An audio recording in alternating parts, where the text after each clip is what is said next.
Salut à tous et bienvenue sur Touche pas à mon flic. Et merci, un grand merci à vous pour le succès de la cérémonie des anti-flics d'or avec plus de 130 000 vues en même pas 5 jours. On a dénoncé avec humour et sachez que la seconde cérémonie sera en direct dans un théâtre parisien l'année prochaine et vous les adhérents de Touche pas à mon flic, vous serez cordialement invités. Aujourd'hui, un sujet grave. Un policier, Stéphane Alarcon, se suicide lentement.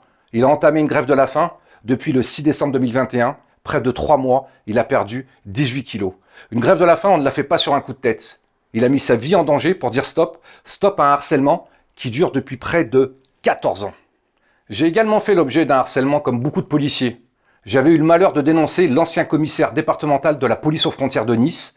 Ce dernier, alors déjà poursuivi pour plusieurs harcèlements sexuels, continuait dans l'indifférence générale. À l'arrivée des promotions de policières adjointes, il les choisissait pour former son harem. Attention, il ne prenait que les jeunes, minces, jolies et de préférence blondes. Et pour faire quoi à votre avis? Pour faire son chauffeur. Après 3 ans de harcèlement, j'ai préféré partir. Je n'ai pas eu le courage de me battre contre ces hauts fonctionnaires.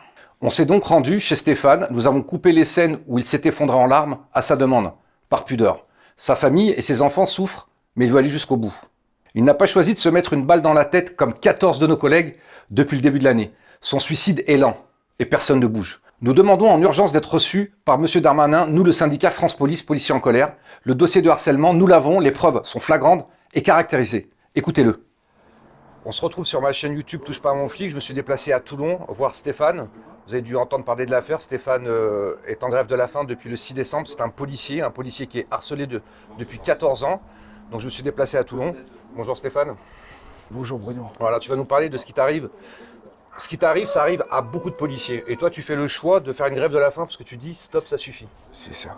Donc depuis 14 ans, je sais que ça a commencé avec le vol d'une arme, c'est ça qu'on a voulu te mettre sur le dos? Non, bien avant, en 2008. En 2008, déjà, on me faisait écrire pour un oui, pour un non.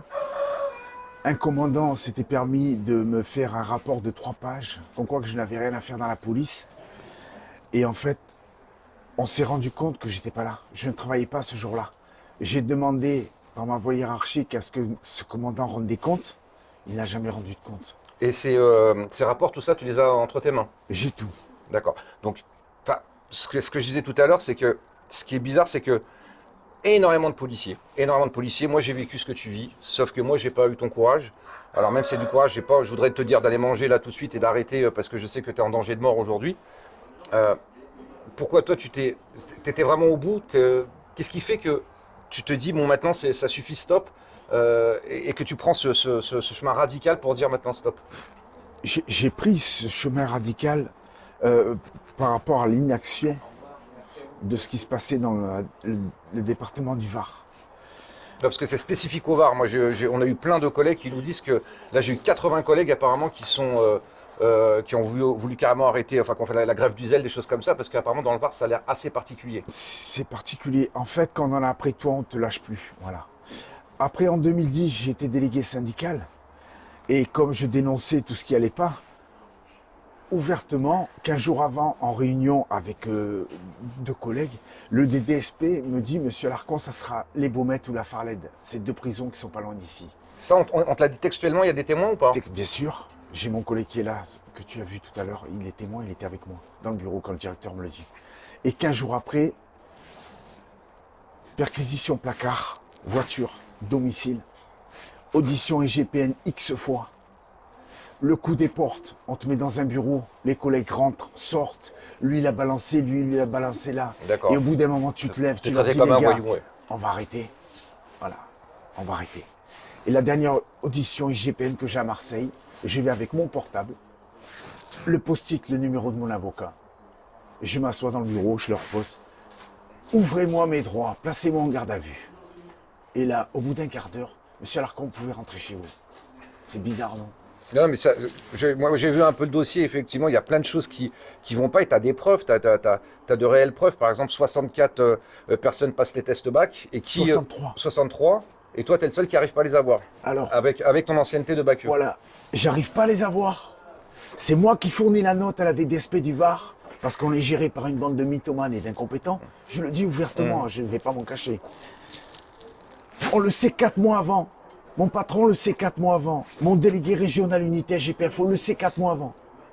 Mais qu'est-ce qui fait que ça bouge pas ici? Qu'est-ce qui fait qu'on te laisse comme ça 3 mois pratiquement Je sais sans pas. manger, perdre presque 20 kilos? J'ai pas la solution. Bah écoute, moi je suis venu vraiment pour qu'on fasse ça sur ma chaîne YouTube, pour qu'on puisse aussi, que les policiers, les non-policiers puissent se rendre compte c'est quoi vraiment notre métier. Aujourd'hui, notre métier, c'est fais du chiffre et ferme ta gueule. Et si je pense que tu dois être un peu grande gueule comme moi, quand tu vois des injustices, tu dois être un peu, et du coup on se dit celui-là, faut qu'il la ferme. Je te le dis ouvertement. J'ai fait 5 rapports au directeur pour ces tests bac. Il me reçoit 5 mois après. Pour me dire pendant 40 minutes dans son bureau, la porte de son bureau entrouverte parce qu'il y a son adjoint à côté. Son adjoint, c'est celui que j'ai eu à l'oral. Même pas l'honnêteté de venir. Il reste dans son bureau à côté. Pendant 40 minutes, tout ce qu'il a su me dire directeur, il a ni mon dossier bac. Il me donne pas de notation. Il me fait pas voir mon dossier bac qui est mon droit. Et on me donne pas mon motif. Pendant 40 minutes, on me dit, monsieur Alarcon, remettez-vous en question. Et là, je te cache pas, je lui dis, c'est un gag. Je me suis levé, je suis parti. Ce qu'il faut faire, c'est toutes les personnes qui vont voir cette vidéo, n'hésitez pas à venir sur la chaîne YouTube, commenter et soutenir Stéphane, qui est donc en grève de la faim depuis le 6 décembre. Nous, ce qu'on sollicite à mon syndicat France Police Policiers en colère et touche pas à mon flic, c'est juste d'aller voir Monsieur Darmanin ou Madame Schiappa, d'aller au ministère de l'Intérieur, de leur dire, vous voulez avoir la réponse pour les suicides c'est ça. Ça, c'est un suicide lent. Et on a des collègues qui se mettent des balles dans la tête parce que le management dans la police nationale, c'est une catastrophe. C'est une catastrophe parce que vous avez juste des gens qui sont très bien placés et qui nous traitent comme de la merde. Et c'est ce qu'il vit, lui, depuis 14 ans. Moi, j'ai vécu aussi cette situation. Et moi, j'ai pas eu son courage, je me suis barré. Et beaucoup de policiers, c'est ce qui leur arrive. Alors, quand ils craquent, ils se mettent une balle dans la tête et on ne peut pas les entendre. Là, il a 10-15 jours, je pense qu'il ne tiendra pas plus. Donc, j'espère qu'on va nous accorder ce rendez-vous au ministère de l'Intérieur. Et surtout, qu'on dépayse l'affaire parce qu'il faut une enquête administrative, il faut qu'on entende toutes les personnes, qu'on voit toutes les pièces qu'il a, et de dire maintenant ça suffit. Ça suffit, si un petit policier, un petit sous-brigadier, parce que moi je suis un petit sous-brigadier, s'il a raison face à un commissaire divisionnaire, alors il a raison. Parce que dans notre administration, moi j'ai jamais vu un commissaire divisionnaire à qui on a donné tort par rapport à un gardien. Je ne sais pas si toi tu as déjà vu ça dans ta carrière. Jamais. Donc c'est ça, c'est ce management pourri qui fait qu'on a des collègues qui se mettent des balles dans la tête, on a des collègues qui sont en arrêt maladie, et donc il faut que ça s'arrête. Donc Stéphane, espérons que tu sois un précurseur et que plein de collègues qui nous regardent, qui n'hésitent pas à nous contacter, allez vraiment mettre des commentaires sur cette vidéo pour le soutenir, comme ça il ira les voir, et on va se bouger. Donc j'espère que M. Darmanin va nous répondre, ou Mme Schiappa va nous répondre, qu'ils prennent ce dossier là, qu'ils prennent ce dossier dans les mains, et qui regardent ces preuves comme quoi il est vraiment harcelé. Et qu'ils doivent faire quelque chose, et surtout ensuite, quand cette enquête administrative sera faite, de sanctionner, de révoquer ces gens-là, de les révoquer, et pourquoi pas de les poursuivre pénalement. Parce que là, il est en danger de mort. C'est un suicide lent, il est en danger de mort. Donc j'espère que cette vidéo, elle fera bouger. Je vous remercie infiniment. On fait une petite vidéo courte parce qu'il n'est pas dans un état pour faire plus. Merci 1000 fois, on va être là. Merci. Moi, je ne lâcherai pas. Voilà. Merci. Et si je dois revenir sur Toulon, on reviendra. Merci. Et on est des collègues. Et tous les collègues qui me regardent, on est des collègues, les gars. Ça, on ne peut pas laisser faire ça. Je vous remercie, à bientôt. Bye. Comme je vous l'ai dit, Stéphane nous a demandé de couper quand il pleurait, quand sa famille et ses gosses pleuraient. Je demande à tous de nous aider. Monsieur le ministre, vous pouvez sauver ce policier. Recevez-nous d'urgence. Il faut dépayser cette enquête administrative car ceux qu'on accuse sont au sommet de l'administration policière dans le Var. Le management dans la police est une catastrophe et encore plus dans le Var. Même le média anti-flic Mediapart a fait un article « Les policiers du Var au bord de l'implosion ». J'en appelle également aux autres syndicats de soutenir Stéphane. Les querelles doivent être rangées au placard. Le délégué régional SGP-FO du Var apporte son soutien à Stéphane et je l'en remercie. Un collègue se suicide lentement, il demande juste une enquête pour enfin que le harcèlement cesse. Peut-être pour la première fois, il y aura des sanctions, peut-être même des révocations de cette administration qui n'est jamais sanctionnée.